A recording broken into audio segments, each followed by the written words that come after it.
all over the world who are tuning in, whether you're like us who are in Lagos, Nigeria, or maybe you're in Ghana, the United Kingdom, Canada, Australia. Please let us know, South Africa, let us know in the comment section, and let us know what you'd like to take out of this event. Remember, it's interactive, so we'll be looking out for your questions during the panel discussion, and please send your messages. Some of them might end up being read here. So without wasting any more time, I would like to invite, as I said, it's a celebration, so I'll call her the celebrant of the day. It's not her birthday, but she's really celebrating the birth of what I'll call a journey that is so honest, so poignant, and at the same time, it's something that a lot of us in the communication space can relate to.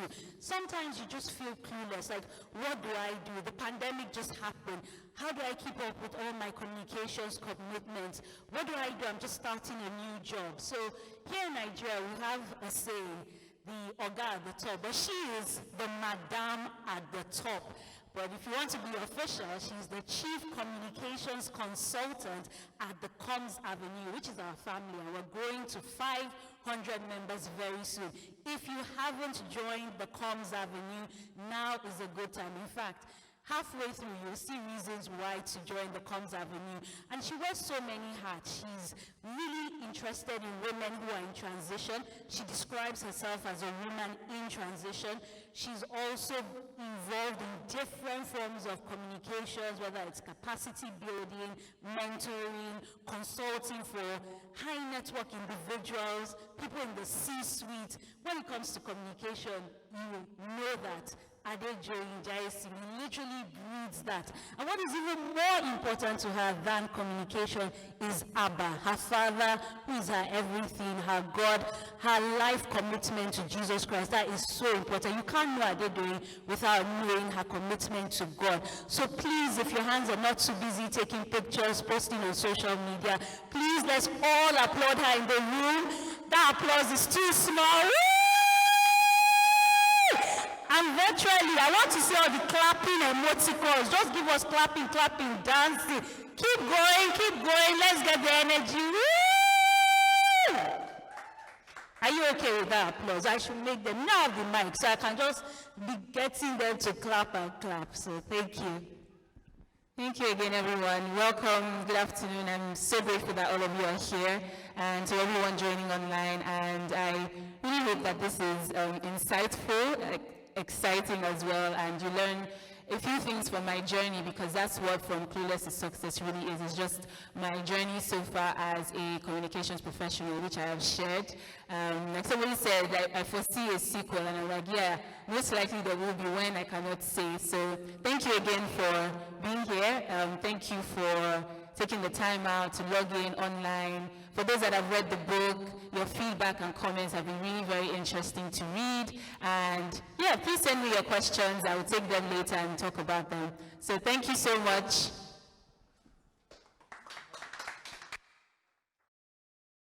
A sequel. I know a lot of the book reviews have been coming in, and it's not enough really, because you feel like someone has taken you on a journey from then till now, but there's still so much more ahead, still so much more in the future, and you want to be part of that journey. So as you have said it, we will hold on to it, and we will encourage you, and the way you can encourage Adedoyin to have that sequel, to really make out time to pour out her thoughts. And she's doing this for free. I know how expensive it is to publish a book, from the hours you spend writing it, to the design, to the marketing, to the printing, to the distribution. It's really expensive. And for her to do this really in obedience to God and make it available, so that other people who are feeling clueless will not feel like, look, I'm just alone by myself. Everybody has their clueless moments. Everybody has their success moments. Social media these days is all about the glam, everything, you've arrived, but there's a story behind that. So one way you can make sure that sequel comes out is by reading the book, downloading the book, it's free, supporting in different ways. It might be tweeting, it might be writing a book review, and making sure the word gets out there. And of course, you can can always slide into her DM with a comment or leave a message on any of her social media platforms. So now I'd like to invite someone who is dear to Adiola, her brother. Please make welcome Adiola. A warm, warm round of applause.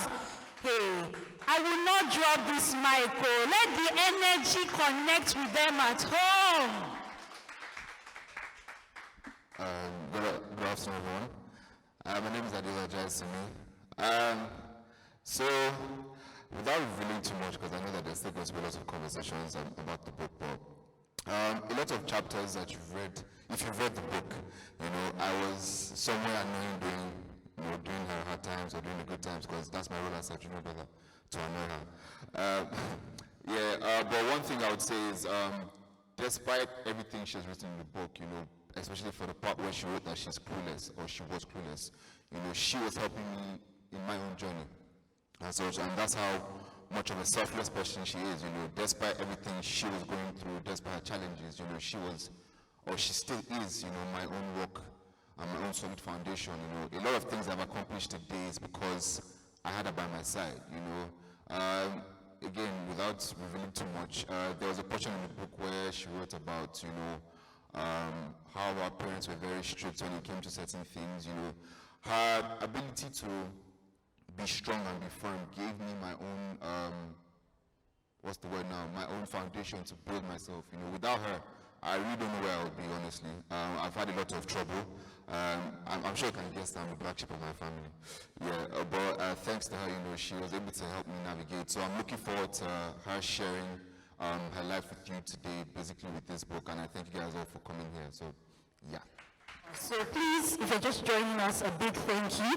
Please use the hashtag from Clueless to Success, and it will be interesting to see what have you enjoyed of the book. I mean, the book has been out for maybe 2 weeks or so, or 3 weeks. It's available free download. Today is the virtual launch. So some of you have read the book, your reviews have come out. Some of you are waiting for, okay, why should I read this book? Believe you me, at the end of this event, you will have a reason to read this book. And really, the next thing on the agenda is our panel discussion. And for me, that's really important because it's one thing to hear one person's story. It's another thing to hear another person's story, and then you begin to see the common denominator. You begin to see things, and you're like, look, I'm not the only one going through this right now. I can definitely relate to this. And as I said, it's about building those bridges, building those relationships. So at this point, I'd like to invite our panel moderator. Please give a round of applause to our panel moderator. Please make welcome Mrs. Sharon Adai-Igbo. Thank you so much. Thank you so much. Yes, I feel very welcome. Good afternoon, everyone. So good to be here, and congratulations, Adedoyin. This is an amazing day. We've been counting down to this event. So I'm not going to be here alone. As you know, it's a panel conversation, and I'm happy to invite 2 people to join me here on stage. You'll bear with me. I need to read out, their bios, because these are powerful people who will be here. The first panelist is a seasoned public relations practitioner with know-how in corporate communications, external affairs, and sustainable business. He contributes in various ways to the development of the public relations industry through thought leadership write-ups on issues that enhance knowledge share and discourse. With over 10 years of experience in PR, he has honed his skills by working with multinationals such as MTN, Unilever, DuPont, Reckitt Benckiser, LG Electronics. Wow, you guys should be clapping by now. That's amazing. Accenture and DHL. Currently, as the corporate communications manager at Unilever, he supports the business with enhanced narratives in its mission to drive sustainable growth and create a brighter future for Africa through its brands and operations in Nigeria. Can you put your hands together as we welcome Godfrey Adejumo? You're welcome, sir. You're welcome. Please keep clapping till he gets here. Thank you. Welcome, sir. So good to have you. Okay, so the next panelist that'll be joining me is an award-winning lifestyle journalist, a Forbes Africa 30 Under 30 honoree, a seasoned media and comms professional with over 10 years of brand building experience in Africa's largest economy, working with consumer, lifestyle, and tech brands across mass and niche markets. She's currently the CEO of Redrick Public Relations, a PR agency specializing in designing and executing strategic integrated campaigns that support enterprises and startups to innovate, accelerate, and grow. Redrick has worked with clients such as L'Oreal Group, Moët Hennessy, Mitsubishi Motors, Heineken Lagos Fashion Week, Jumia Nigeria, just to mention a few. Joining us on the panel right now is Ijoma Balogun, CEO of Redrick PR. Please put your hands together. Thank you so much for joining us.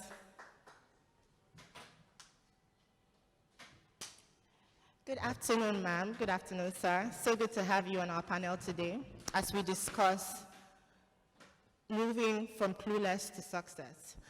Like our host said, this is not just a book launch. This is a place where we're going to have career conversations, because that's what the crux of the book was about.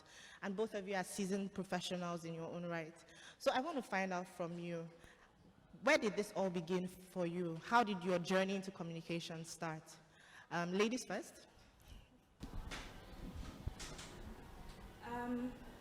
Is this good? Can everyone hear me? So for me, it was very, I think my journey with communication started out maybe when I was 17 or 18. I knew in school I used to like to write. I always did like public speaking competitions, writing competitions.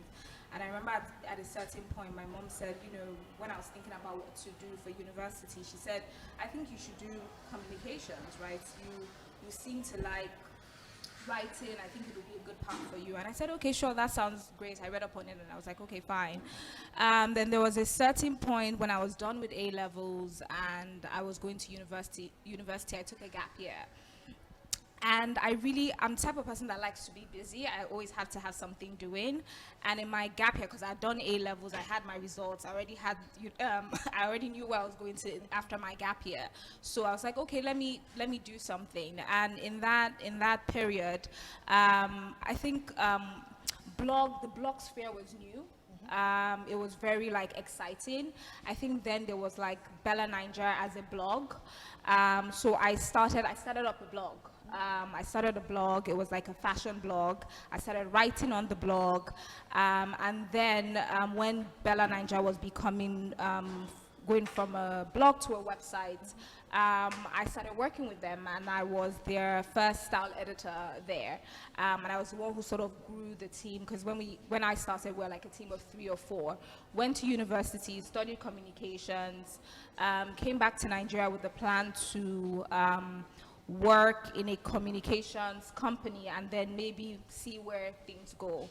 So during my NYSC, I think my year was the year, I can't remember, were we teaching in schools or were we not teaching in schools? I can't remember right now, but there was something with NYSC, and so somebody who has become a mentor said to me that, you know what, while you're, in NYSC, you're interested in communications and you're interested in PR and you just finished, I have somebody who I think might be a client for you. I was like, okay, I want to be busy. I like to be busy. And I took on that client. Then it was not like a structure. I didn't have a company yet. I just took it on to see how it went. And it went really well. Got referred to handle some PR projects for a few more clients. And that's where my journey literally began. So I would say I was prepared to a certain extent, because technically I've been working since I was 18. Even while I was in uni, I was still working with Bella Niger and growing the team. But I guess it wasn't as intentional. But at the same time, when I look back at it, I know that it was the path that was laid out for me, and I was carefully following purpose without even realizing it. Amazing, amazing. Thank you so much. Can we put our hands together for her? Okay, at this point, let me call up our third panelist. I'll quickly read his bio. He's an ace writer and a social and content strategist.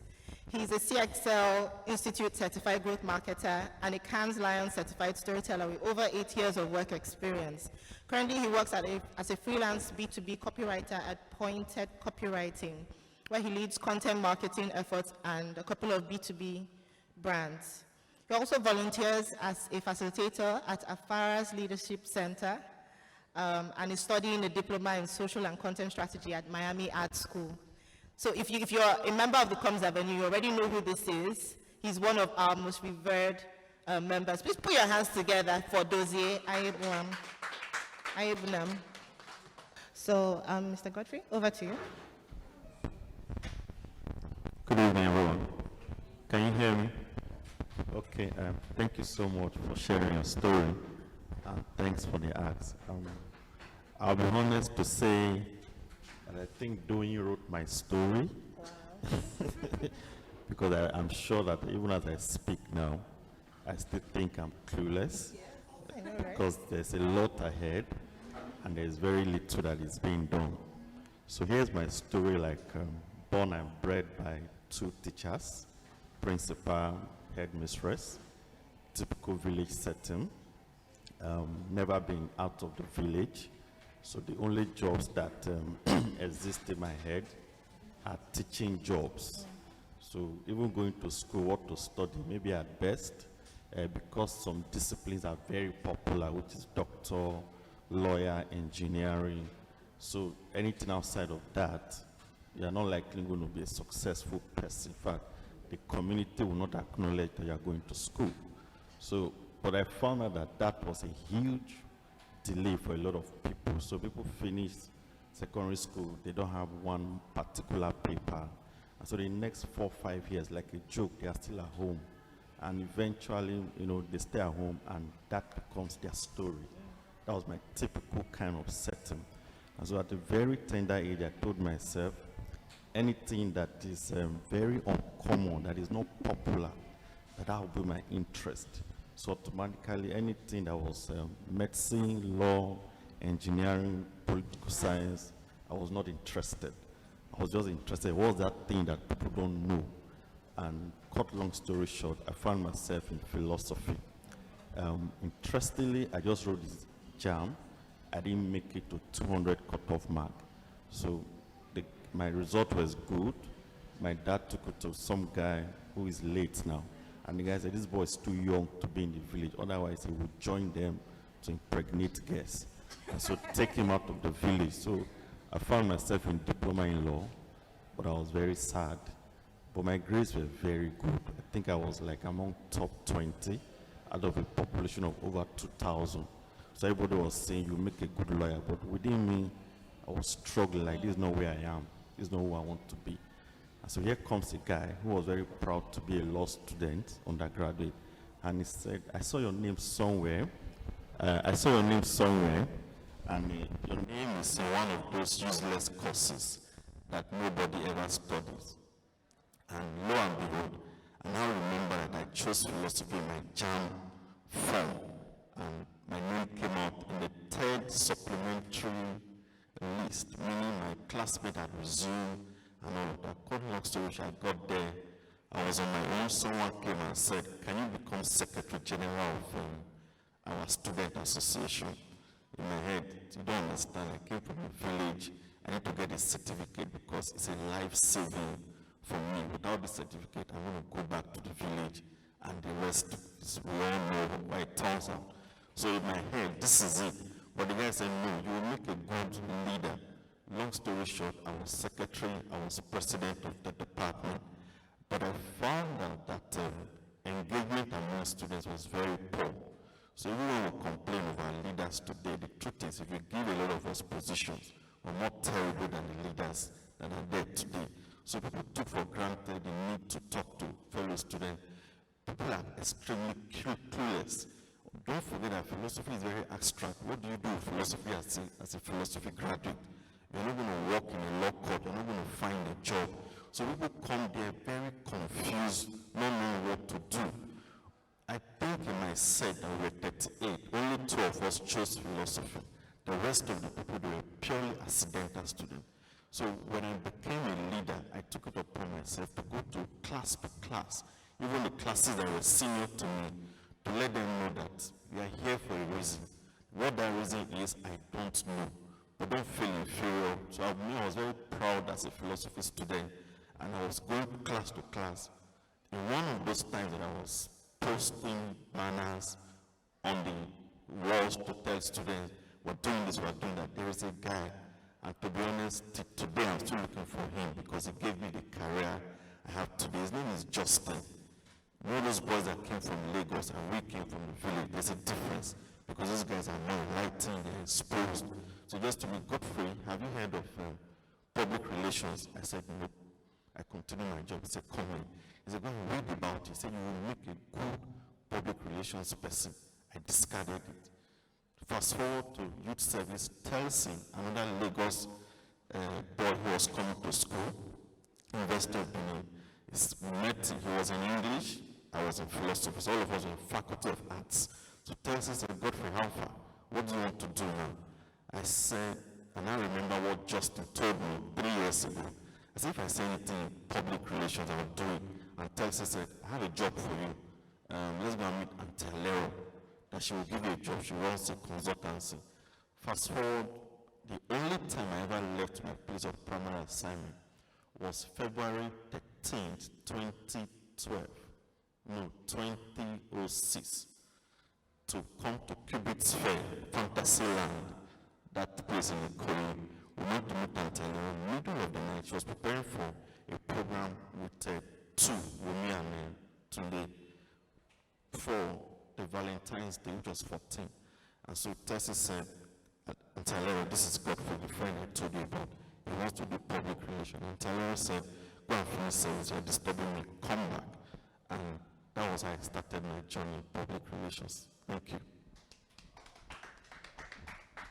Thank you so much for sharing. Dozier, over to you. Hello. Can't you hear my voice? Oh, because of this speaker, hello. My journey has been very, very unconventional, actually. I grew up in the north, and my popsy was a lecturer in mass comm. So by the time I was 6, I was banished from his library because I had probably lost almost all his books. So literally, I would read a book, I would take it to school, and I would dash it to a friend, and I'll come back.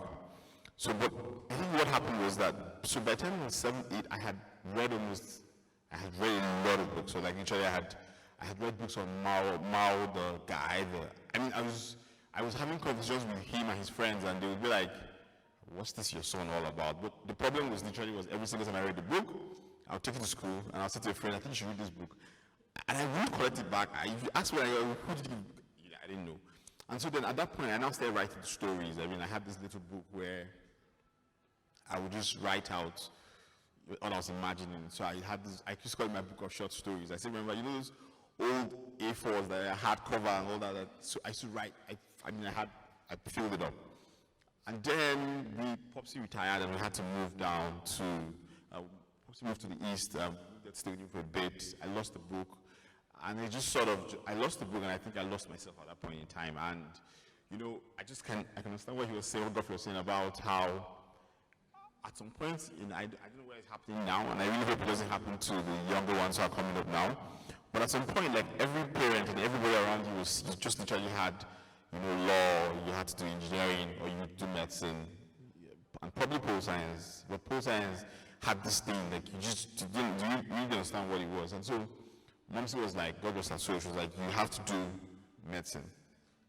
So I went to, don't try this way, I went to write my JAMB exam, and I purposely wrote to fail, because I just didn't want to do medicine.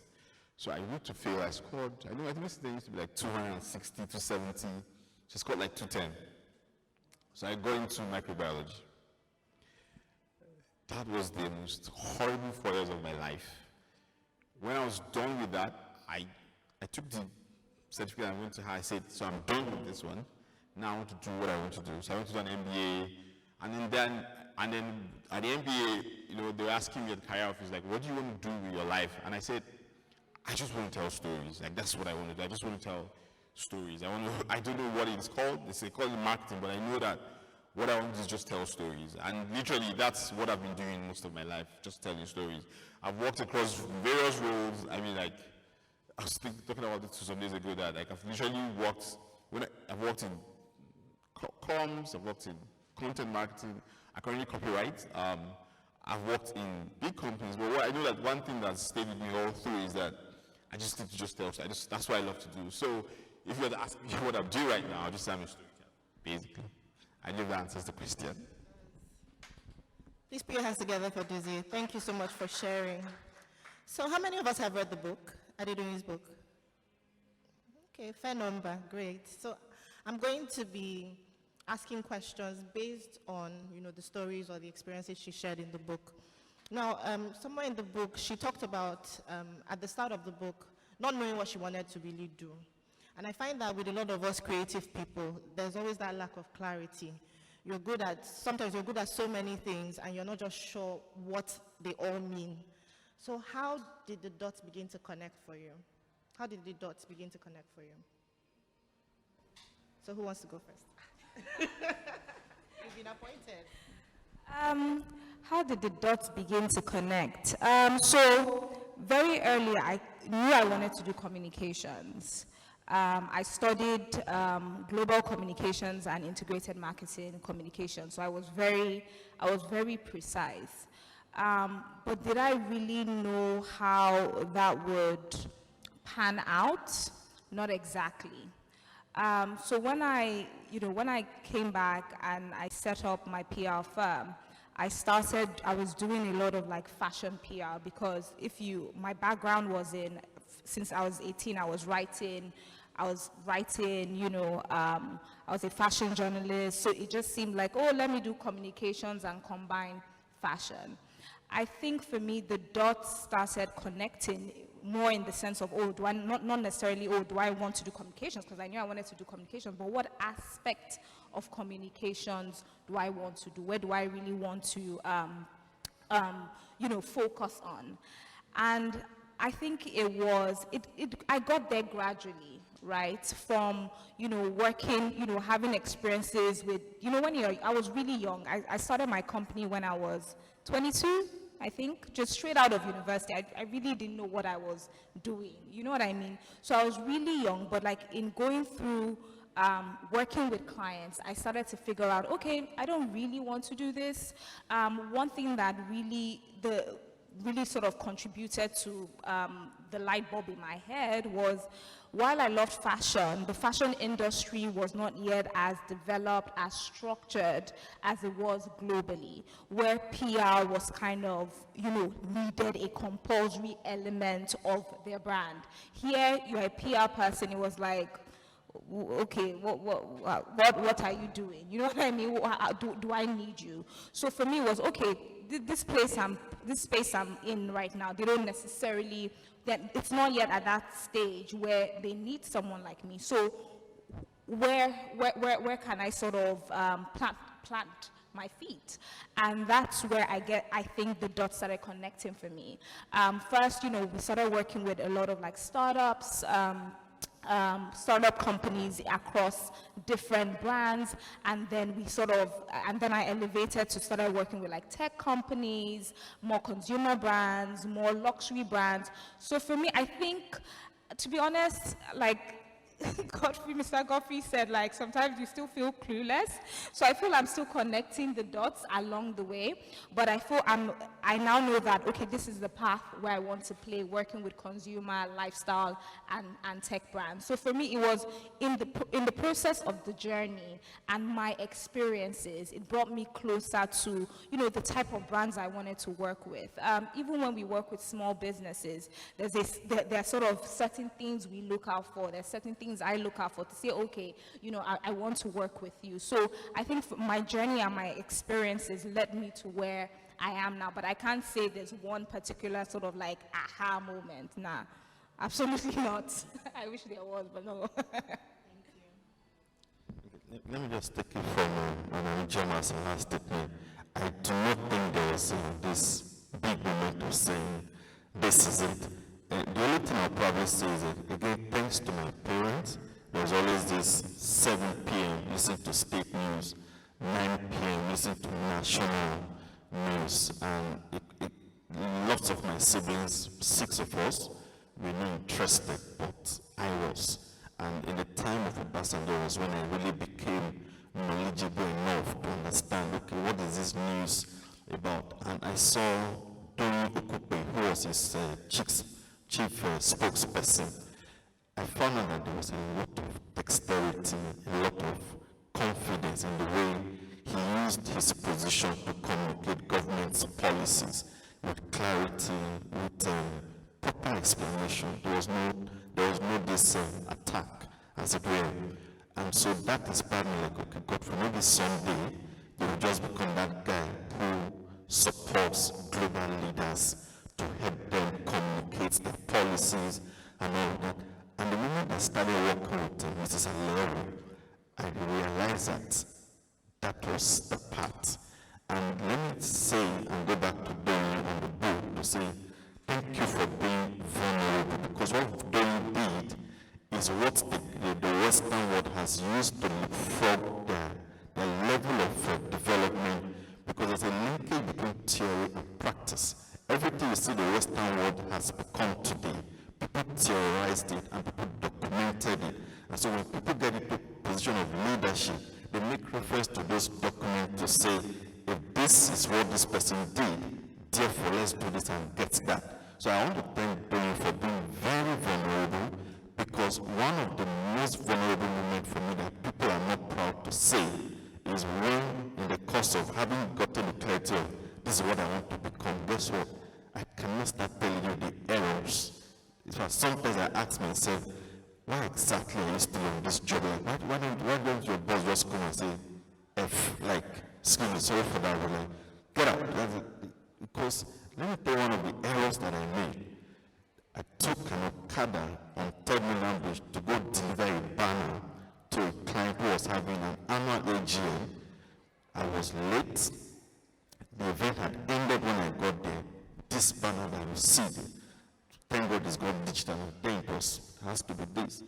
But when I got there, the event had ended, so my banner was useless. By the time the client said, okay, let's even see what you did, guess what? I misspelled the client's name. What exactly was I doing? I don't see. I can give you terrible mistakes. So when you see a daily documental of this, I like to say thank you, because I'm working on a book and I know what the guts that it takes to say some of these things and still feel okay. And I think I like to say that there was no aha moment. And even up until this moment, guess what? I sent a mail about something last month across my boss, because me and I had a conversation, and I thought there was clarity. And by the time I sent it to someone who was senior to both of us, and the person said, it's a no. And my boss now said, Godfrey, we should have talked about it first. See, she could have just said, Godfrey, leave this job. Well, here I am. I don't know why. I don't know why they're still keeping me. And that's why I say, am I still clueless? Yes, I am very clueless. There's no aha moment, and that's the honest truth. So I'm still evolving with so many mistakes. I just hope the mistakes will not. Thank you.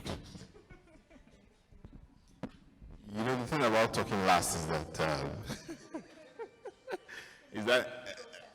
no, I'm just riffing around, but I kind of agree.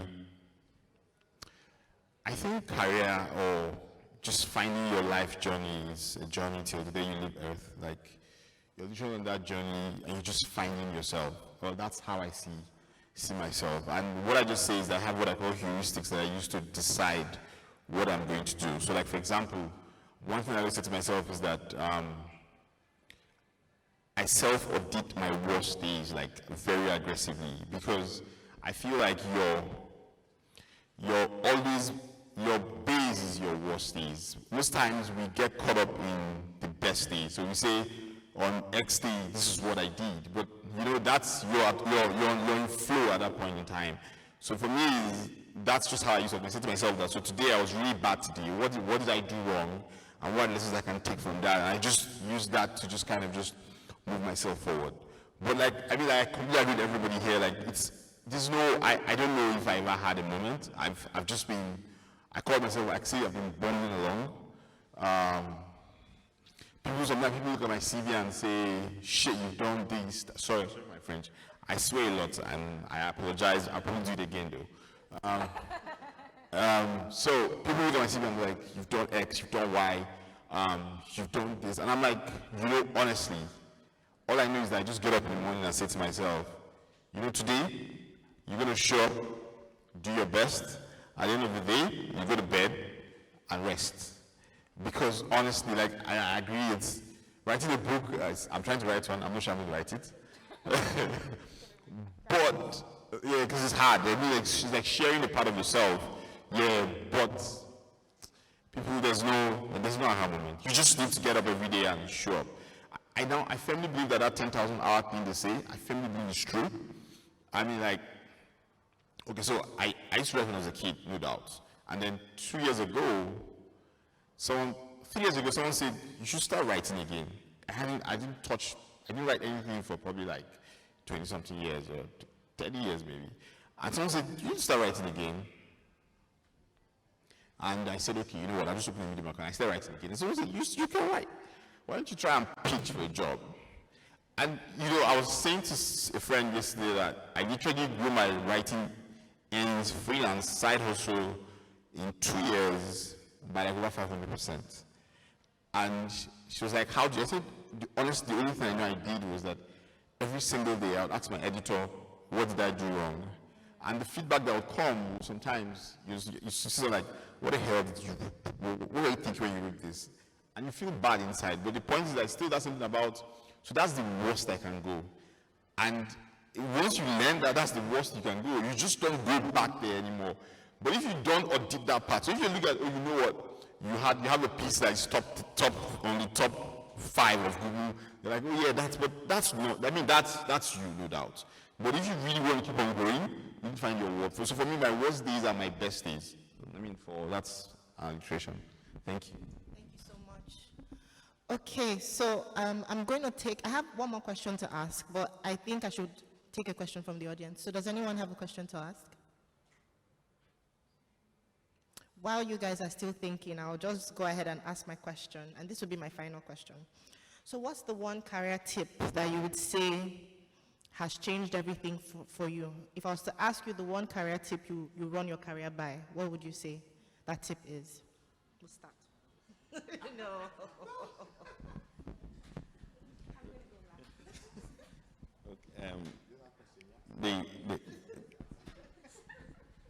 The one thing I would say is that it's difficult to say, and in this day of everybody wants to blow, like before you know it, all that is the in things to blow, is that I would say, with all honesty, stay humble.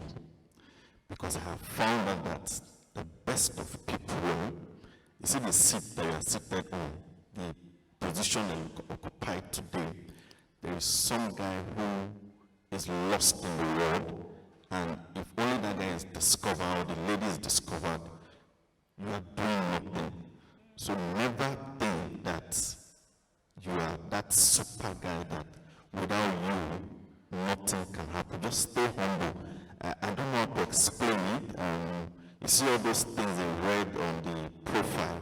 Most times I tell people that it feels like it's obituary to me, because in this part of the world, it's only when someone has passed that they read those things. And how exactly I ever worked on those brands, I don't know, I can't remember. But all of a sudden I just realized that, oh, you've done this, you've done that. But please and please, there is a bigger picture ahead of us. And I'm writing, and like I said, I'm writing a book.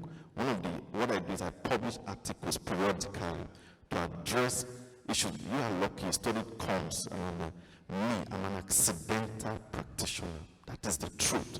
But I realize that the people that I've been privileged to work with, they are more than the Harvard lecturers. So they are the people that I'm learning from. So as I learn from them, I put it in writing. And one of the articles I published in January is about communication in nation building.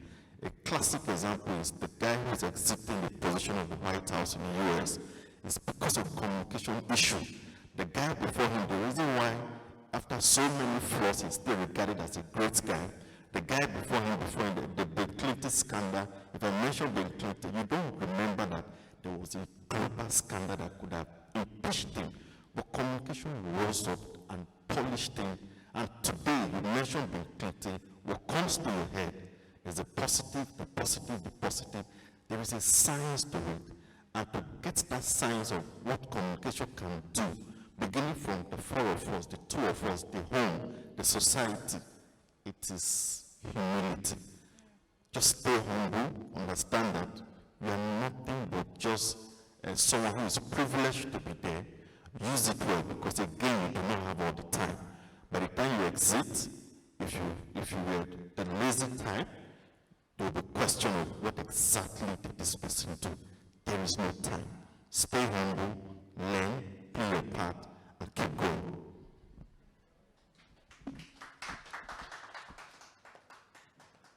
I think for me is, I would say just constantly learning.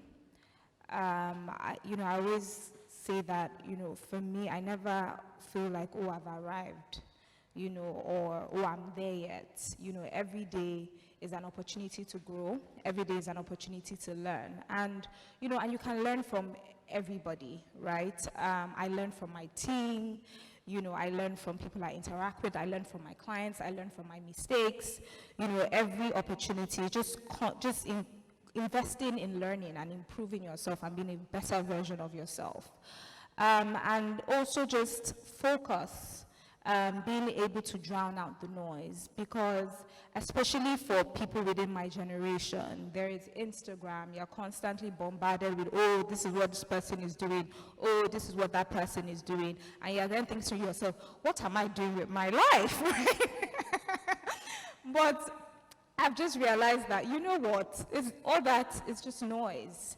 Know what you're doing, learn, invest in yourself, and just stay focused and just keep moving and keep growing, and you will get to that destination, right? A lot of people, I feel like, are in a hurry to get somewhere, and this somewhere, I don't even know where this somewhere is, but people just seem to always be in a hurry. I always say sometimes I have conversations with my mom, and I'm like, I feel like the pressures of our generation are completely different. I have certain people when, certain people saying they want to do certain things at certain ages, and I think to myself, when I think about my parents, like maybe my father was like in his 40s or something before he did this. Well, please, I'm not there yet. So I think just focus and just being open to learn and learning from everyone around you. Those are the two key things that I abide by. Okay, so first of all, the first two things they said, spot on. Keep your head down, just walk. There's nothing as great as someone who's just willing to do the work without asking for the credit. Like, there's nothing as amazing as that. I know we all want to be on the papers and get the accolades and all that, but if you can just forget about it, put your head down and just do the work, it just comes. I mean, they come. If they don't come, that's fine. Nobody can take out what they put in your head. But what I also add to what you said about learning is that, so we're in a generation where there's a lot of information. When you're learning, just do this for yourself.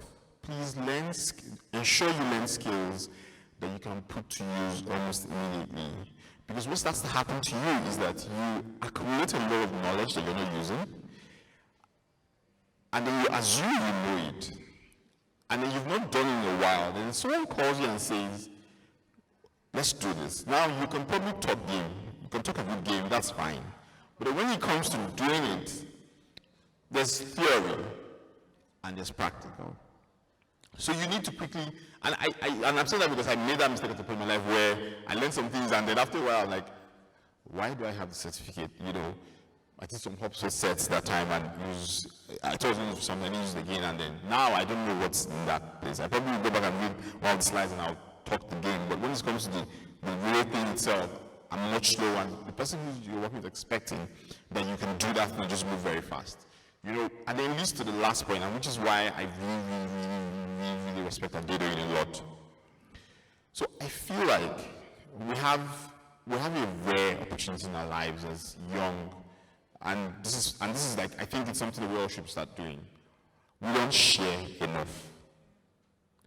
We don't tell our stories enough. Africa has too many secrets. There are too many stories that are hidden, that have died with people. My grandmother used to cure one certain disease with some leaves. She died with it. Nobody knows where that thing is. And we can bring that to what we are doing today. We don't share enough. I'm in some global communities, and what blows me away is just the fact that people come on there and they're just sharing stuff. You're not scared to share how much you're earning, you're not scared to share template as long as there's no NDA attached to it. Like, we don't share enough, and that's why I really love Comes of You, because like it's rare to see a place where people are not already putting some caveats based on what you're about to share, or people are ever beginning to feel like they know too much. We need to share more, and because when you share, actually, just the back and forth with your colleague or your peer or your senior or whoever, you're stress testing your thinking, and as you stress test your thinking, what starts to happen is that you now know that thing more. But what we do is we learn and then we hide it, we keep it in there, and we hope that we'll shine. No, we need to share more. Yeah, because we have to, honestly, because if not, we will be stuck in this. First of all, we all agree our political class is not going to change this country. And if you also agree with me that most of our problems that we call out are just symptoms of the problem. The main problem Nigeria has is that we're an extremely poor and unproductive country. And so if you one way, and that's my theory actually, if you want to change the country, one way is to ensure that you leave more people out of, at least to produce and make more money.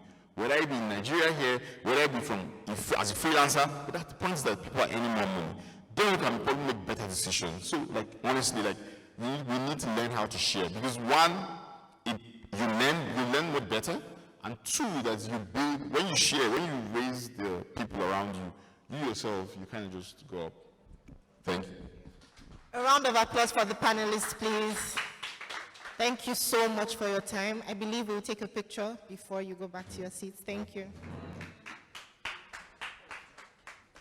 In the spirit of sharing, Mrs. Sharon Adaigbe had to step in last minute, literally on the spot, to moderate. And if she had not fully committed, I don't think we would have been able to get such a good conversation, such a good panel discussion. So please, I would like you to specially give Mrs. Sharon Adaigbe a warm round of applause. She's the co-founder of the Coms Avenue. And the Commons Avenue, I mean, that's where it's all happening. And like one of the panelists said, I believe it's Dozie, that people just share without thinking, with so much vulnerability. They don't think about what people say. You might think I'm not making sense, it's wrong. But the more we share, we can do that stress thinking. We can really stretch ourselves. So thank you to all our panelists for sharing. And we want you to also share your stories. We have a new YouTube live stream link. Please drop comments there. If you're in the Comms Avenue on the Telegram group, you'll notice that you've gotten the new link. So please share that across your social media platforms. The hashtag is still from Clueless to Success. I'm Mr. Bala Akinshere, your host. So if you're just joining us, please, we want it to be as engaging as possible. We've just had a panel discussion. We still have that fireside chat. And what I like about it is the person who is going to do it knows her, is a dear friend of the author. So I'm sure she will ask some questions to get the answers you really need and get that gist out. So just to see how everyone here physically has been listening, I'll just ask two people to just tell me something they took away from the panel discussion. So two people. So nobody wants to put up their hand. So I'm a teacher. I studied education with English and drama. So I don't have any problems with just picking someone. And when you look away, that is you telling me to pick you. So let me ask you again. Anybody wants to share? Oh, wow. Okay, so you know what I will do?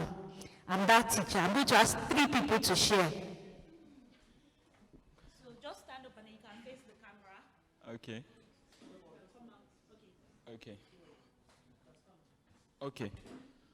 I think what I learned from the panelists is that there's really no stage, there's really no stage where you say, okay, this is where I know exactly what I want to do or how to go about it. You keep learning, you keep being clueless, you keep finding ways, to, triumph, because it's actually, about cutting through the clutter. And for me, I think that a lot of the stories I've heard from the panelists actually relates to me, especially the one from Godfrey. It was just so perfect for me. So when he was talking, it was me, because I also studied philosophy. My parents wanted me to study law. I wrote JAM for law and all of that, but I ended up studying philosophy. I worked, in the agency, and now I'm working in the multinational, all those kind of things. So I think, just keep learning, just keep looking for clues to take you to the next level, basically. He did well, didn't he? Give him a warm round of applause. Okay, the next person.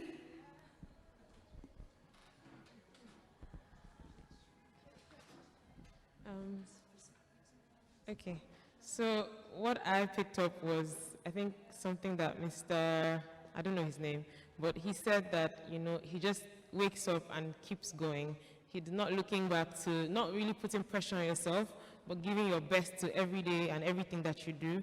And then just really you make just consistency as well. I think the lady mentioned about consistency and just consistently doing what you do. That for me was my takeaway. Thank you. A warm round of applause. The two things that have been said that really hit home, like just being clueless and studying one thing. Like I said, I studied education with English and drama, and in as much as I'm in the communication space, I still find myself using the education, using the English, using the drama, but not in the way I was taught. So you still have to stretch yourself and really keep going. Sometimes, you might feel clueless, like, for example, today, I had somebody else in mind that was going to do the moderation, and all of a sudden, I just found out there was someone else that was doing it. So, you just have to keep going. The show had to keep going. Even now, we've encountered some technical challenges, but we started a new live stream. We're going. And the comments have been great. So I'm just going to let one more person share, then I'll read some of the comments from our virtual audience. Please, let's tell people, let's share the new link so people don't miss out, and we'll obviously get it up on the YouTube channel afterwards. So the third person. For me, what I picked up was what Ijoma said about just keep learning.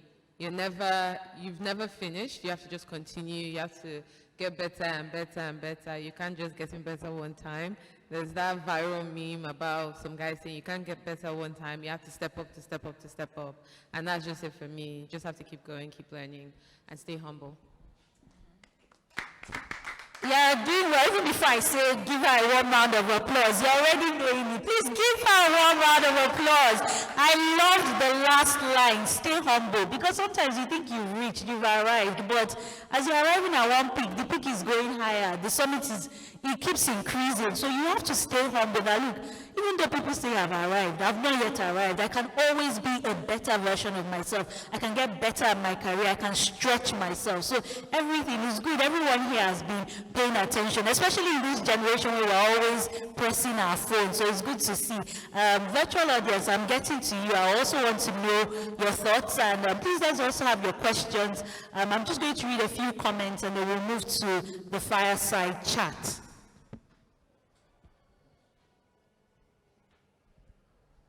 So this is from the previous live stream. A lot of congratulatory messages for Adedoyin Jayesimi. I like this one by Osariome Igbinoba, and it goes like this: congratulations, Adedoyin. God bless you. Your book helped me go through a tough day some days back. Shining your light has unconsciously given us permission to do the same. Thank you. Thank you for that comment, really. If you read one of such comments, then you know that your job is done, that you fulfill that mission, that you want to help people who might be feeling clueless on their journey to success. And this one is from Mrs. Adiola Aziz, I am so proud of Adedoyin, my gentle but giant mentee. Massive congratulations.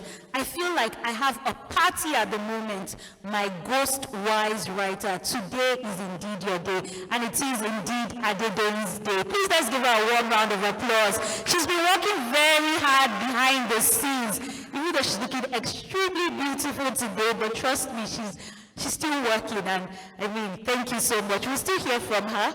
We're having the fireside chat next. But I mean, you can see everything here. Maybe some of you at home might not really appreciate all that goes into doing a virtual event. Some people just think it's Zoom, and you know, just log on your data and that's it. But here, I mean, there's a space that's been rented out. There are several cameras. There's the mixer at the back. There are different staff that are on ground, and really all of this has been made possible by generous support, different people. I mean, if I started mentioning names, we'll be here for a long time, but a big thank you to everyone who has contributed, you know, their time, their money, their experience, their resource in making today possible. One of such organizations is Leading Ladies Africa, and if you've read the book or you followed Adedoyin's story, you know that she cannot talk about her communications journey without Leading Ladies Africa. I can speak from the cuff when I talk about Leading Ladies Africa, because they're really passionate about helping the African woman throughout their journey, whether it's in governance, it's in banking, it's in private sector. I mean, they have capacity building workshops, they have mentoring programs, they have webinars. They also, I mean, they do this 100 most inspiring women every year. And for me, sometimes, you know, I go back and read those profiles and I'm just encouraged that, you know what, if I can see women excelling in a career that I've always dreamed about, women like me, then I believe I can reach that place. So I think it's so important, the work they're doing in recognizing the work of women, in giving them opportunities. So a warm round of applause for Leading Ladies Africa. So now we're going to be moving to our fireside chat. Who's excited about this chat? No, you're not excited. I don't believe. Online audience, are you excited about this chat? I want to see excitement emoji. Which one is the excitement emoji? Is it the dancing one? Anytime, I think the dancing one has become everything. I'm excited, I'm happy, I'm jubilated is the dancing one. So virtual audience, please let's see your excitement on the live stream. When next I come back to the mic, I'll be reading some more comments. And please let's take some time to just post on social media, hashtag from clueless to success, really important. So we'll be moving to our fireside chat. As I mentioned earlier, the person who is coming to do this knows the author. So the kind of questions that are going to come, we won't just be fireside for the, you know, they just say fireside, but there's no fire, but this one I believe will definitely be a fireside chat. So, in fact, I want the applause to start going before I bring her up. That one was warm up. I'm not hearing my usual woo! No, warm up. But yeah, let's have it again.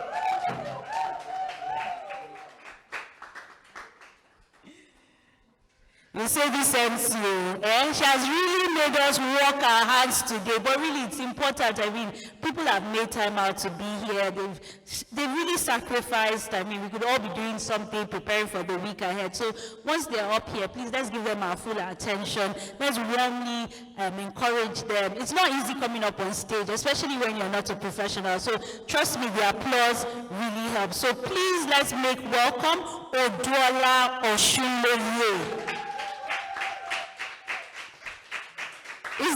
Was that okay? And I put you on the spot.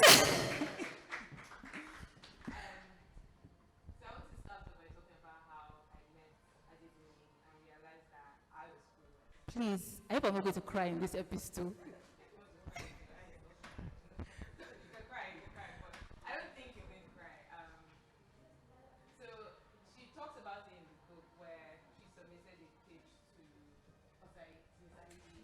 about working, volunteering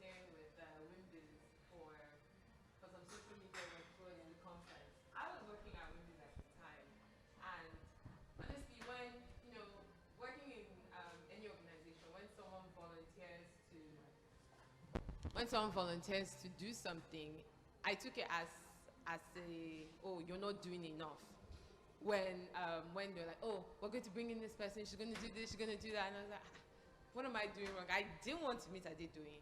I honestly did not. I didn't know this, so this is the first time I'm hearing. Meeting her and working with her was the beginning of, like, this attaché friendship where, she wouldn't leave me alone, following me up and down, calling me all the time, texting me, this is my own side of the story. You shared your own on Instagram last week, I'm sharing my own now. But it's been a learning friendship. There's no time that I want to do something, I can just easily text her doing, pick her brain. What do you think about this? What do you think about that?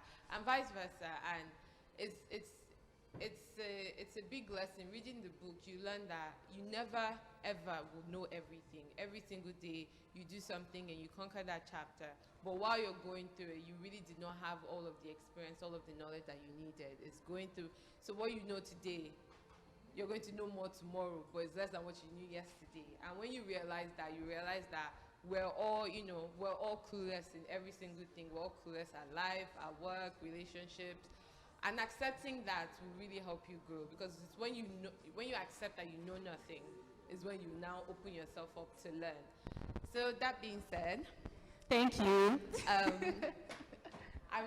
My first question is, I really want to know, I don't know, is one person that inspires me. She's always doing something or some things. So how do you do so much with so little? How? I was hoping she would ask this question first, because honestly, I don't have the answer. I wish I did have some aspire to everything answer, polished. I really don't. And a lot of you that know me know that I work with God, and whatever I feel that God is leading me to do, I do. My friends, Dami is here, Oduola is here, they know the times I have cried in this quarter, having no idea what I'm doing. Even this morning, I sent SOS to my friends that, please, you guys, pray for me. But I think God just enables me. So I always just make sure that I am led in everything that I do. And I always pray. And I have a good support system. Shout out to Oduola, Damilola, Busola, all my friends. They just hold me up. Seya is here. Seya is a very strong woman of God that I can just say, guys, and I can be very vulnerable with. And they help me in those times. So while there's no perfect answer, oh, my brother, because I can see his eye, like, so, I'm not here. Actually, my brother is such a strong source of support to me as well. I mean, in those early days with everything with my parents, my brother said, just leave her alone. If she gets to the end of the journey and it's not, she will come back and she will do the other. I mean, he's such an amazing brother. But yeah, I hope that answers it really. I tried. Take it. But no, it really, it speaks to to the title of the book, Clueless, The Journey to Success. You don't know, you're just doing it. I'm just going, Sha. We're just winging it, Abby. And we just have to continue, but stopping along the way, looking to your friends for support, building that community that is always there to back you. Everybody in this room here today is some aspect of your community. The title that they hold might not be friend, but everybody's playing an active role in your life, and we're just grateful to be here holding space with you. Thank you. After today, no this one. You're right. You're right. Okay. So I've read the book, and I know what makes you keep getting up after,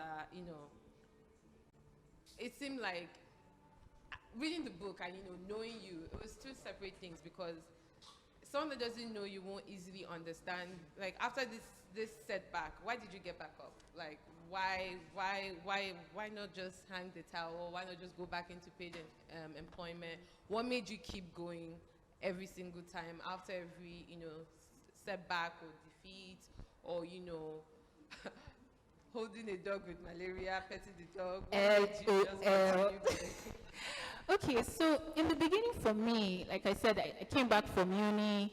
I didn't really know what I wanted to do with my life, and then here I was, working in Y Niger, and it just felt like, wow, I found something that I really love. Now, it was a gamble. I didn't know if it would work out, if I was, thinking wishfully, but I just had this thing in my heart that this is what I need to do. It may not turn out well, but let me give it my all. So every challenge, and the way that I am wired, even every team person that has worked with me, if you tell me problems, my mind is, okay, what is next? I'm thinking, so already I know they know me, plan B, plan C, plan D. That's how my mind is wired. So when life throws those challenges to me, I'm just thinking, okay, what's next? How do I get, and I'm not saying this that it's glossy, I just say, oh, what's next? Let's go. No, sometimes I'll first cry. After I finish crying, okay, what's next? And then I move on. But every time for me, it's just that there's just that push, and I just call it the divine push. It's just keep going. Even in this last quarter, it's only my friends that are close to me that know how so much of a stretch. Even my brother, I'll be vulnerable. Was it 2 or 3 weeks ago that I was crying? My brother said, you can't be doing that. How do I do that? I was like, no, I have to. And then I cleaned the tears. 1 hour later, I was back on the laptop working. So I just go like that. But it's just that thing, or I just know that there's something, I just know that I will strike gold if I keep going, and then that keeps me. Yeah. As you know, that just takes me to my next question, which is, I know that your relationship with God is a big part of your life, and rightly so. But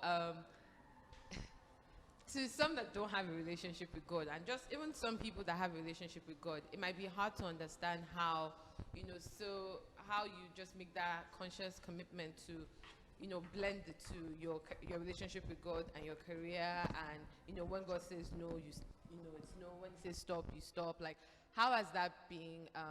What give us examples of instances in your life where you just seen God like just come through like that in your career, and if you didn't follow that lead in that divine push, it won't have been so. Okay, so Before you continue, I know the specific one I want to hear about, so I'm hoping that's the one you're going to. let's pray, because I'm not inside your mind. So, like, the journey of my life, how this book is about my career, but how from childhood, everything that happened, to even how I got close to God, for me, it's not a compartmentalized thing. It's not career. It's me being me. Just because God has really delivered me from a really, really dark place, and I found purpose in God. So it's in terms of my career, and I'm not going to say I did it right all the time. Like I wrote in the book, there was a time that money, how much? When you're calling the money, I'm counting the zeros in my mind. I'm like, Father God, I'm going to go for this one. But I did a lot of that, and it didn't work out well. So it's not that I've done it perfectly, but I've also realized that every time I did something against what I felt led to do, it didn't turn out right. That has just been, even the money, I think I wrote it in the book that the money that I thought I spent it in hospital, I paid a debt. I'm like, what? If I had just stayed. So that's for me. So when people say, oh, this is your obedience, your surrender, I say, no, it's not really that. It's just that I've seen that if God is saying do this and I do B, I will always regret it. I've just come to that understanding. And in terms of the example, the one I always talk about is my South African trip.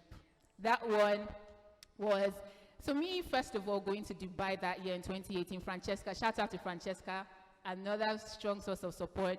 And she's like, you must go on vacation. So that was when I was still running Content Craft. I said, Dotun and Co, their salary, oh this. I was like, no, I don't have time, I can't do this. But she kept insisting. So I was having a meeting with somebody one day, and then DMP Travels, and I'll shout out to them because, man, I really enjoyed the vacation.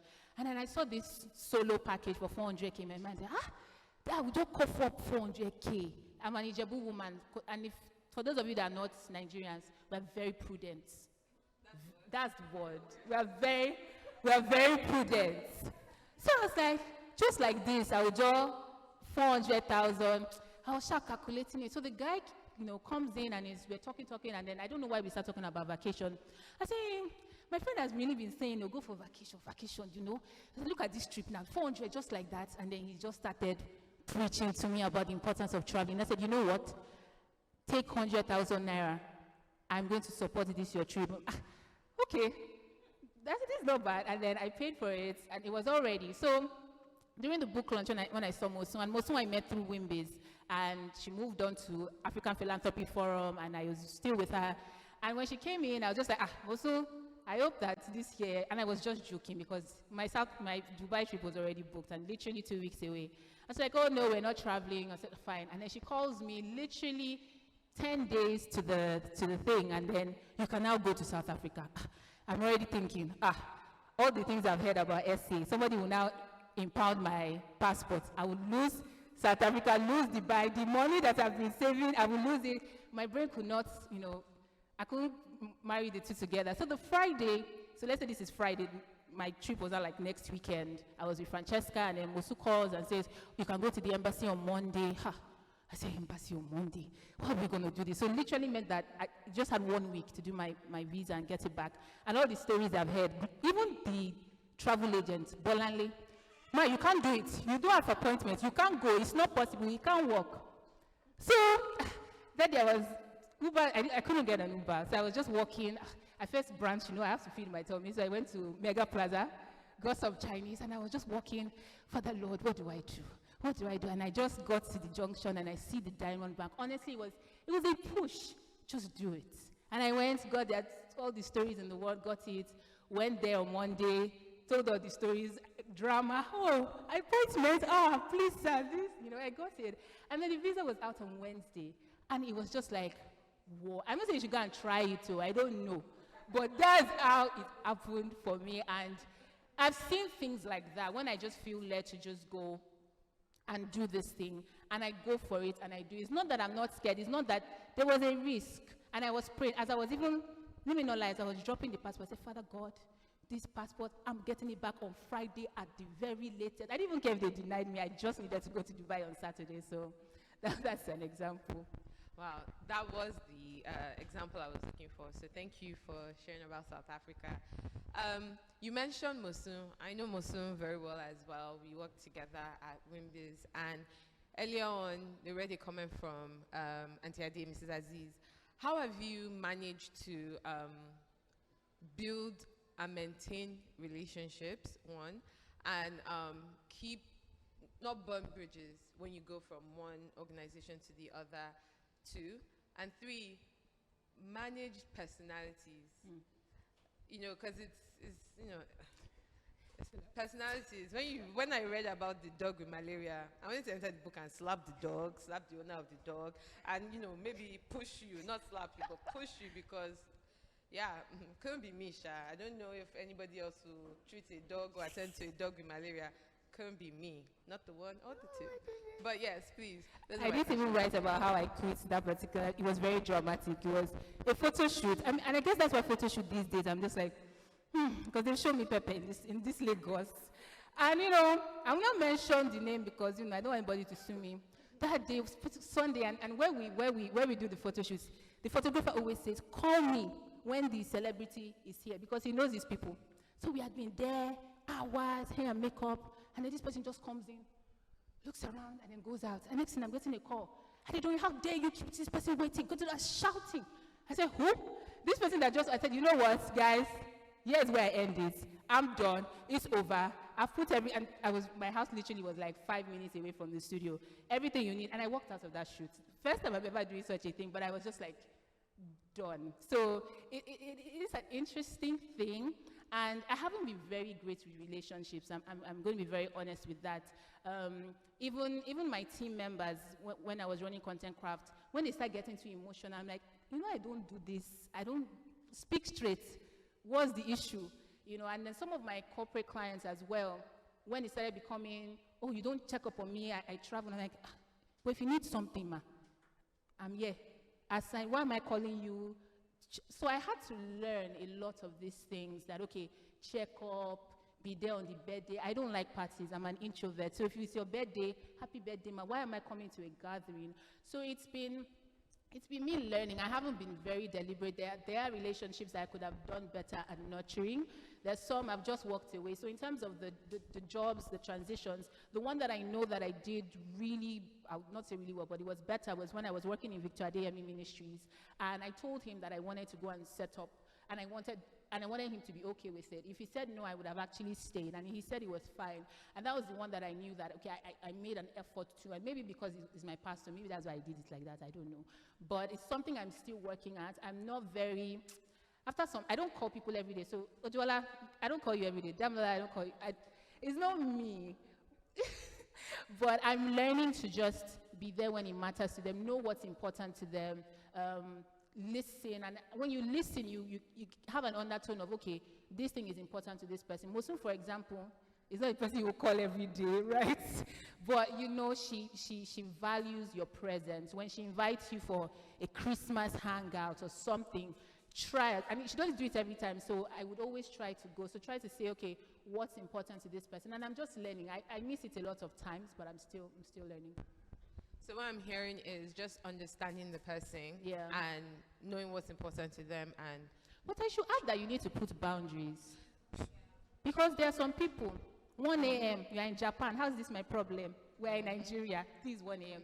You need to actually put boundaries. And I've realized that people will poke at the edges of your boundaries, and the more you concede, the farther you begin to go, and you don't realize when you've compromised so much. And I don't mean compromise in terms of something bad, but boundaries of, it's not okay to call me at midnight.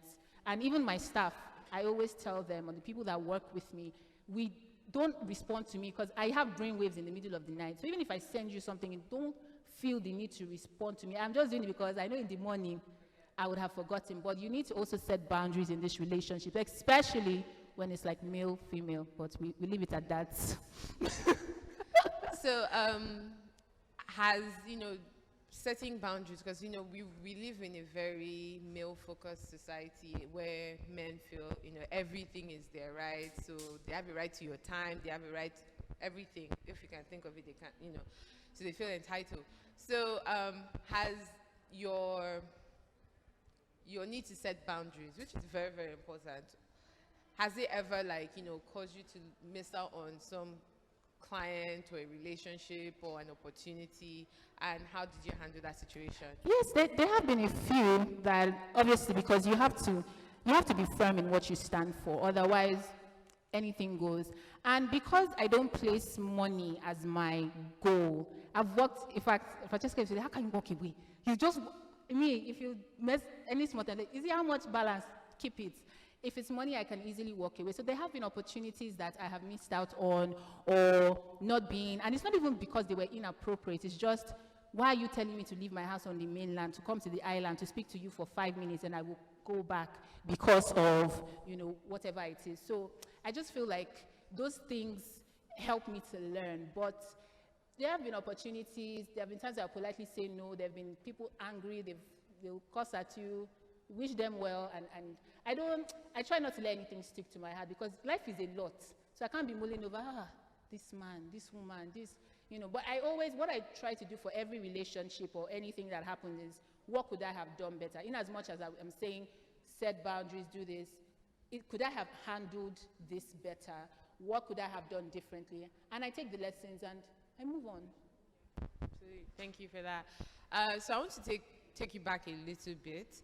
I know Red Media played a very huge role in your career, and just the direction that you focused on at the end of the day. So what are your key lessons from that? What was that like? It was very interesting. I'll use the word interesting. It was a lot. I will not say which of the family member, but my family member, you work like a banker, you don't earn like a banker. That was the reality of that job, because it was round the clock. I remember a time that I was in church. I was about to go and not lead worship, and I got a call. This news just broke. It's not on the website. I said, sir, I'm about to go and take the mic. They don't want to hear all of that. But it stretched me in a lot of ways. But I think that one of the things that it taught me as well was the kind of culture that I wanted to build around me, that kind of team. I don't particularly believe that.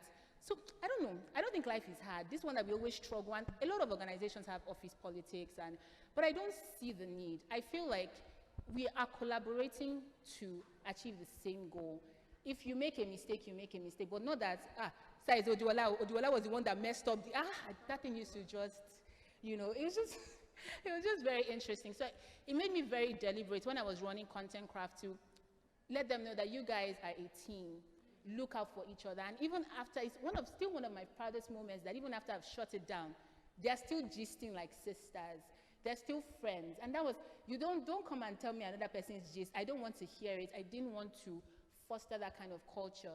And that trust was very, very important to me, to know that I can lean on my colleague. I can have an issue and say, Oduwala, please cover for me if the boss asks. Not because I'm doing anything wrong, but something just happens, and this person will not throw me under the bus. it was something that I really needed to learn. And secondly, the work ethics. You know, I remember leaving Red Media, and I can't remember, was it NYSC, and they were complaining. I said, is this work? You people have not seen work. Are you complaining about this? There's a good and bad side of it, because I started working around the clock.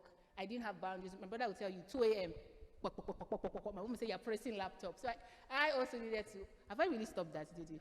I haven't really stopped that, but I think I make a conscious effort to try to sleep early. But it had that side, but there was that push to deliver excellence, which was what I got from Red Media.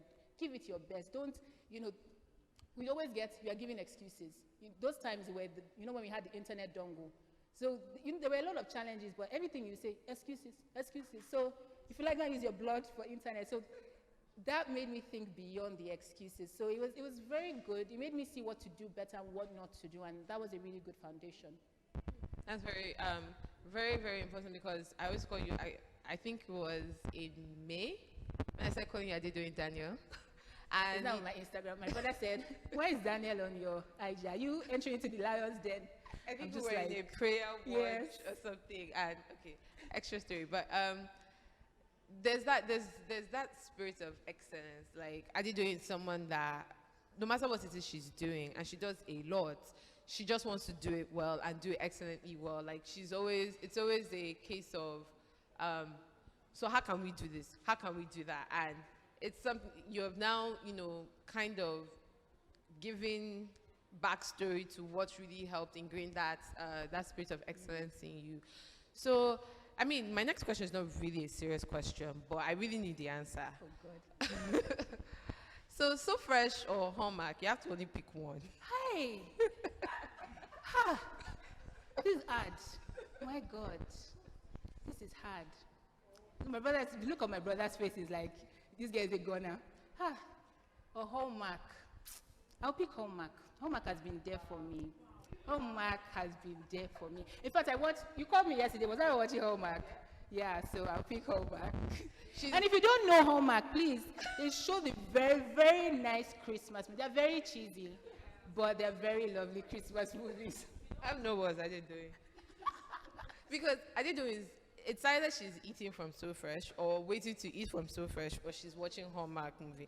Those are the only two things she does outside of pressing laptop. Tomorrow is my birthday. I don't want that everybody... Don't buy her So Fresh. Don't buy So Fresh. Don't buy So Fresh, please. I think she has had enough So Fresh for the year. There's no market for them now. No, like everybody else should eat So Fresh if that's what you want to eat, but not Adedoyin. Please, not Adedoyin. That's a wicked question. But I think my last question, and till question from the audience or from the virtual community, do you think you would do it again in the same order? Like, would you change anything? That's an interesting question. There are things I definitely would do differently.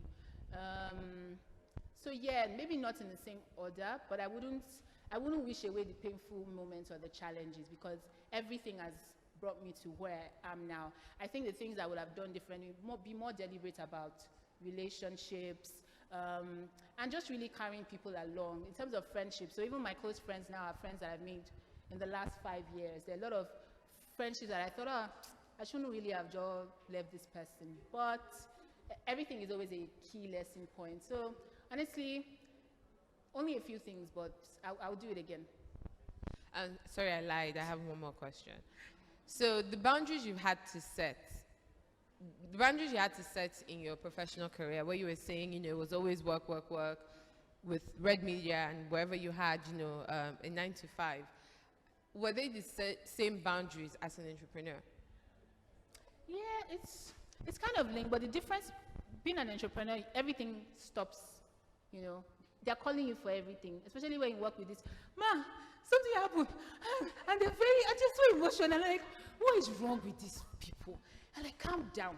What's the matter? Or they've done something wrong, So it takes a different level of stress. I even need to create boundaries with my team members. I don't want to hear this problem. Sort it out. So I used to tell them, before you call me, make sure you've thought of plan B, C, and D. Only then should you then call me. Otherwise, everything gets to your table and you're dealing with so many things. Or they say, we just want you to know so you will not worry, but you've told me and I'm going to worry. So setting the boundaries with the team. And I also think, so because a lot of times even before COVID, I was working from home. You know, my mom would just call me, "Are you doing? Bring out the fish, season the fish." I'm like, "I can't season fish now, mommy. I'm inside the meeting." You know, so just acclimatizing the fact that, you know, I'm actually working. I'm not loafing around in the house. You know, but those setting those boundaries with my parents is also very interesting. But yes, I think it's just those two. Thank you very much. So any questions for, okay? Had this question for the panel. I don't know if somebody has asked it. I was going to ask if you had any words for people that are young coming into this field. I imagine that you have a lot of people like that, you know. So coming into the field of communications, it's a very peculiar space, marketing, and of course, there are a lot of other people watching. So any words of advice for young people as well from any field? Sorry, I didn't before you answer. I think we should also allow our panelists answer, since she really wanted to ask them that question, and there are two of them still around, so they will both answer, then you answer last. Yes, okay, great. So we also want to take more questions, and then we'll answer all the questions together. Sounds Please good. go ahead. So I just have a question, because I mean, there are times when I was reading the book, I'll be like, "What was wrong with this lady?" You know. I know, You know, they've but abused me very well. like when I started reading the book, it was very like, I mean, for that career person, that's what you want. Oh, school abroad, doing your masters abroad, and then the one that really made me say, "What?" was when, you know, she went hawking, and I'm like, God, I can't. So I just want to know yeah, exactly. Thank you. Thank you. Any more questions? Any more questions?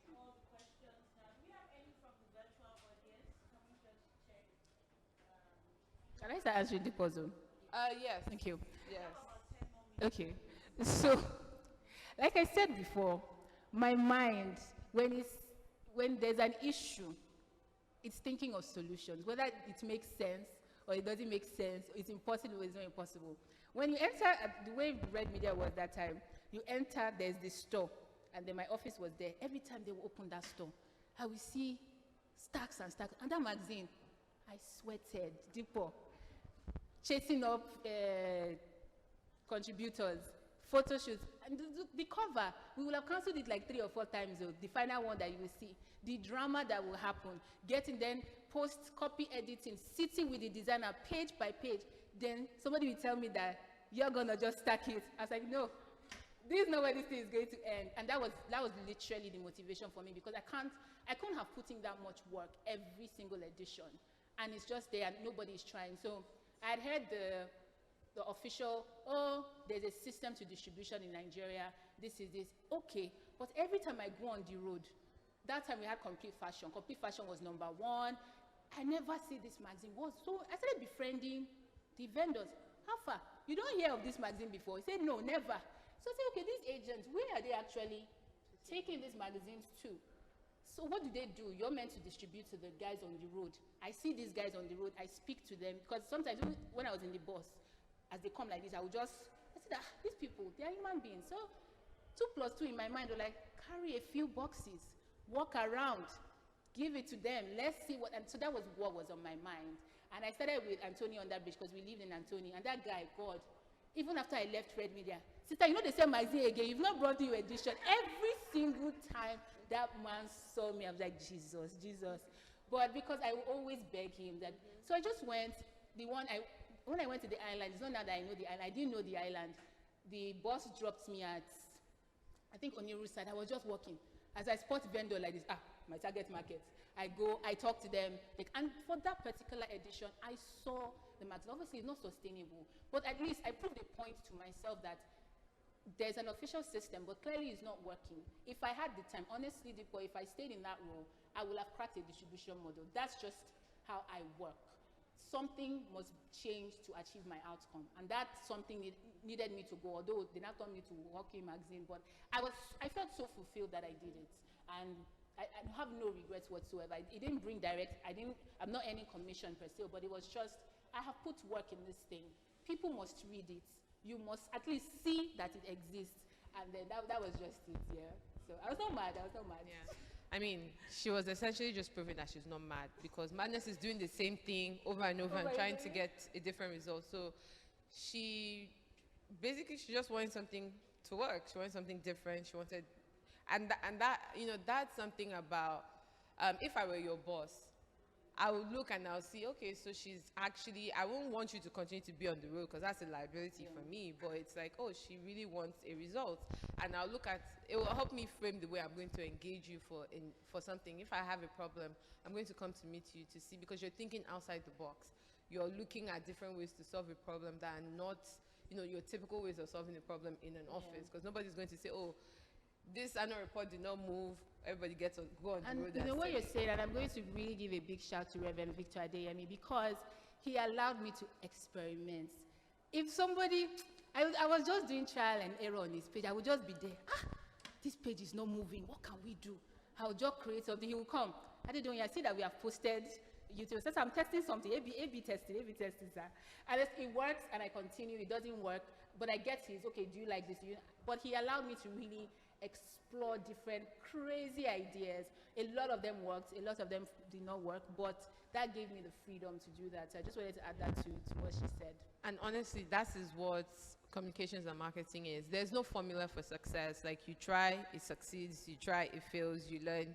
You know, and what failed in scenario A is it might definitely work in scenario B. So you just need to keep trying and trying and trying and perfecting something. There's no perfect recipe to make soup. Right. So yes, our panelists, to answer her question. You want them to answer the... Yeah, so because she wanted to, you wanted to ask during the panel session, right? Yes, so it was like more or less advice for younger generation coming to this. Yes, and then you can answer after. Okay, who wants to go first? No, I think what I just said was like constantly like learning, and just staying focused and just staying focused on what you're doing, and just be open to learning and gaining more information and learning from everyone and anyone. Yeah. What I would just add is, let me be honest, is that 6 years after working in 4 different agencies, and I found myself in MTN, I didn't know how to write a press release. That's 6 years after. So what do I want to bring out there? Be very patient with yourself. Like, because now I see people come from the agency, they're just all about what is not the solution to why I call them. And I don't know how to explain to it. I say, if you see me like that person who is interested in, you grow, your company will earn, and the ecosystem is fine. So, and I use that very practical example so that you know that if you are struggling now, it is part of your journey. Don't feel bad about it. No rush. I was asked to write when they appointed Michael Ikpoke as the first Nigerian CEO. You know, Nigerian conglomerate is the biggest in the MTN family. So it was he, but my general manager, Fumi Onojide, just said, Godfrey, write the press release. Wow. As simple as that was. It was a moment of crisis for me, but hey, here I am. And let me add, sometimes you think, okay, now I have 13 years experience. After I've learned so much from agency, from MTN, by the time I got to Unilever, what I was interviewed for is different from what the expectation was.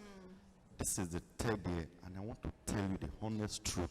It is this 3rd year that I'm able to crack what I was employed for.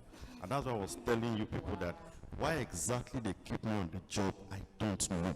Because as far as I'm concerned, just fire me the moment you see that this guy is a round peg in a square hole. But I'll be fortunate with their patience, I'm learning, and by the time the result begins to show, be humble about it. That's the thing actually. So, like she said, learn, be patient with yourself, be vulnerable, just have that hunger to keep learning and stretch yourself. A lot of them complain, I don't like what my boss is doing. I cannot explain what bosses have done, but guess what? Relationship management, of all the 6, 7, 10 people I've worked with, there is none of them that we cannot have a 30 minutes, 1 hour talk today. There is none of them. I made a mistake first time. I didn't tell Atialero that I was leaving, but every other person, I walk up with them, sir, ma, I've got another job. Is it fine if I drop my letter? And they will tell me, oh, I don't want you to go, but for your growth, go. And today, we talk, they give me businesses to do privately off the job. And the other one I wanted to attend to, sorry, part of your conversation, is when it comes to male-female relationship. The environment is very volatile, very hostile, and unfriendly a bit to the female, as we all know. But for me, as attractive as you are, as a female, I am the most scared person to talk to, because I realize that there's a level of respect that we have for each other. And my fear is, how about if I open my mouth and this person says no? Guess what? All that respect is gone. So for me, the fear of not losing that respect makes me to say, what are you here for? The job? Do it. That the emotions. Guess what? Silence it, because most times those emotions were never real. That is the truth. Thank you so much. Thank you very much. I think I'm going to finish off by saying thank you for the book, and thank you for making it very practical. We were having a conversation yesterday, and I was talking about how most books or webinars or sessions, they just talk to you or talk at you. They don't give you tips to take away. And at the end of each chapter, you have Adedoyin's nuggets, and those nuggets really, they kind of, it's like they distill what you've gone through, and it's like you're talking to your younger self saying, if I had known better, this is what I would have done, this is what I'm going to take away from it, this is what helps me, it might help you too. And it really just, it can be like a manual in a class, because very, very, very practical tips that you can take away, you can note, that you can apply in real life. So thank you very much for that. And thank you very much for this. Thank you, everyone, for listening. A warm round of applause. I know there will be some paparazzi. Do you want to take pictures before they leave the stage? Oduola did an amazing job. It's very clear that she's into communications and development. And of course, she's a dear friend of the author. So I knew she was going to go to some places that somebody else. Sister in Arms. Well, Sister in Arms, a dear friend of the author, communications, development, and on the job, she is the Director, Marketing and Innovation at Junior Achievement Nigeria. Please let's give her a warm round of applause.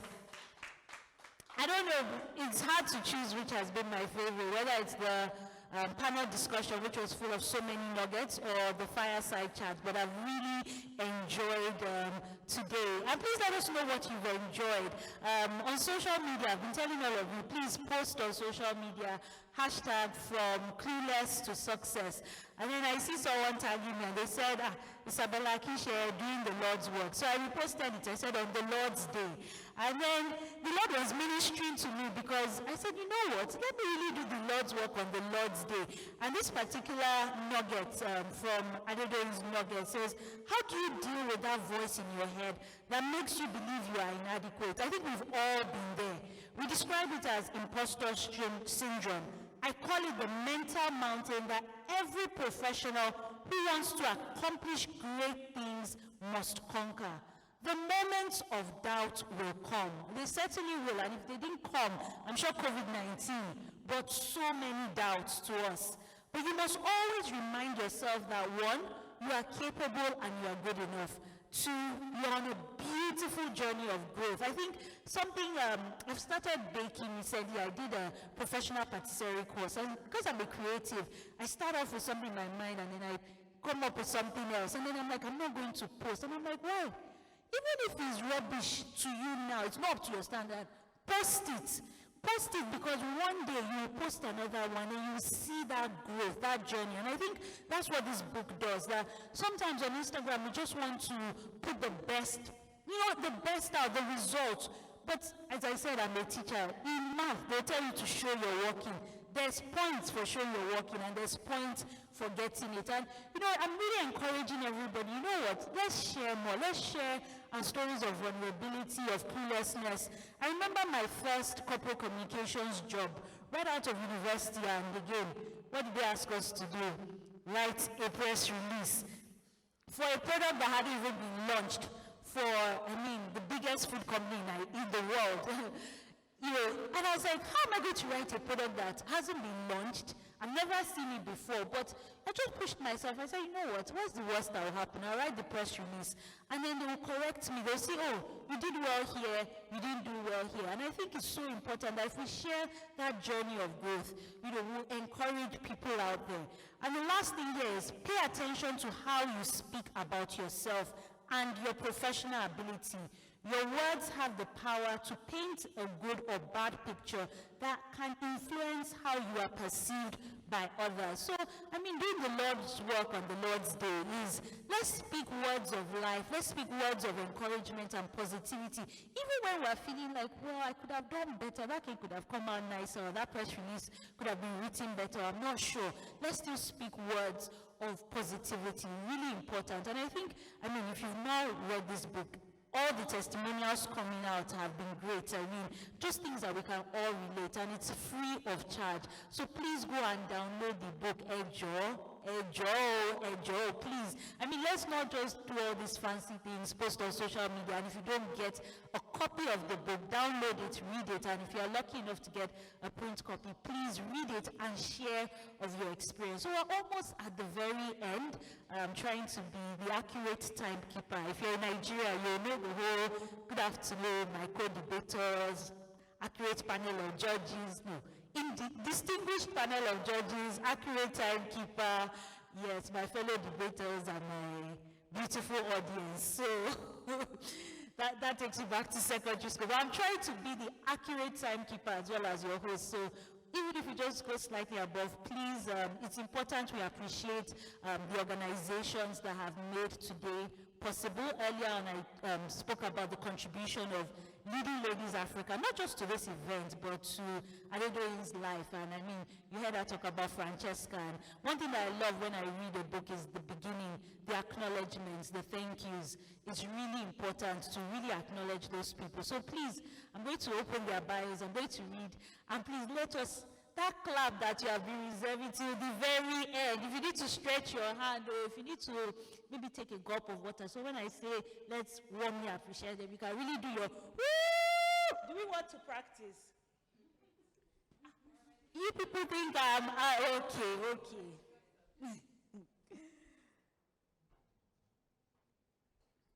So as I said earlier on, Leading Ladies Africa, a women-focused non-profit organization which really focuses on driving leadership for African women and promoting women's rights. They've made today possible, their contributions, the exposure, the publicity, conversations that I had behind the scene just to encourage Adedoyin. So please, let's really recognize, let's applaud, let's thank Leading Ladies Africa. And it's communications, and even though like us, that our family, as in family members, we know ourselves, TCA, the Comms Avenue, it's more than Nigeria, it's Africa, and there are other organizations doing amazing things, and one of them is Africa Communications Week. It's a global platform that builds bridges between communication professionals focused on Africa's transformation. So this one is for us. Yorubas will say tiwa and tiwa. I didn't know you were Ijebu, really Ijebu. I knew about the hallmark one from following your stories. But Africa Communications Week, their mission is to empower and equip Africa-focused communication professionals with the tools and resources to change the narratives about Africa. So don't just clap for them, but also go and visit their website, learn more about them at africacommunicationsweek.com. So if you're an African or you're Africa-focused and communication is your thing, definitely check them out. And as I said, we have Comms Avenue, but look at another organization doing similar things, supporting this launch. Please, let's give them a warm round of applause. They've indeed shown that the new competition is collaboration. And finally, we have Women in PR Ghana. It's a networking platform geared towards mentoring the next generation of young PR and communication professionals who are confident of the skills they have acquired and well equipped to deliver when and wherever they find themselves. To find out about the community, to join the community, Please follow Women in PR Ghana on LinkedIn, and their Instagram handle is at Women in PR Ghana. I mean, they always talk about jollof rice. Which jollof rice is better? Is it the Nigerian one or the Ghanaian one? Which one did you say? Nigerian one, oh shit, but I mean, this is not about jollof rice. This is not about jollof rice or kelewele. I mean, it's great to see, women in PR Ghana supporting, PR in Nigeria, supporting this virtual book launch, these career conversations. We're still brothers and sisters, even if our jollof is the better one, but it's not me that said it. So please, let's give them a warm round of applause. And everyone, my virtual audience, give yourselves a warm round of applause. And my audience here, you've done well. Nobody that I gave the microphone, looked, who are you calling? You'll be looking at the person behind you, but everyone spoke, everyone contributed. You're posting, I'm seeing it, so big thank you. And at this point, it will only be fair to call upon the celebrant. I know she's happy now that, this event, yes, the secrets are out, the hallmark, the jebu, hawking, she's really excited, she's happy. So please, let's appreciate her. The celebrants, please, you can get her so fresh. Oh, not so fresh. It will be, okay, yeah, Christmas is there, New Year is there, Valentine's Day is there, but let's really appreciate her on a special day. And I feel like the celebration has actually started from today. Yes. Thank you so much, everyone. We did it. It's just, thank you, Dotun, Torosia, Bami, Sharon of Life, my sisters, Damilola, Udwala, and the rest that know here, Busola, Bolale, everyone who donated. I've been overwhelmed with the donations. This was not my doing. Everyone, Ijava, thank you. She said yes to being here. Dotun, Mr. Godfrey, Dozie. A lot of people asked me, why aren't you selling the book? I was led not to sell it. It's not that I don't really need the money, but thank you, my sister, Divine Push. So there's a second batch of hard copies that we're doing that will be out next weekend, and we have a logistics/delivery partner. So I will share the details of how hard copies can be gotten. But please support us to print more. The more money we have, the more we can print. But honestly, I just want to say thank you so much. Tomorrow is my birthday, and I feel like this is such a great way to wrap this season of this year of my life, and I'm really, really grateful. Thank you. Please don't order So Fresh for me tomorrow, please. I beg of you. But thank you so much, and every one of you here.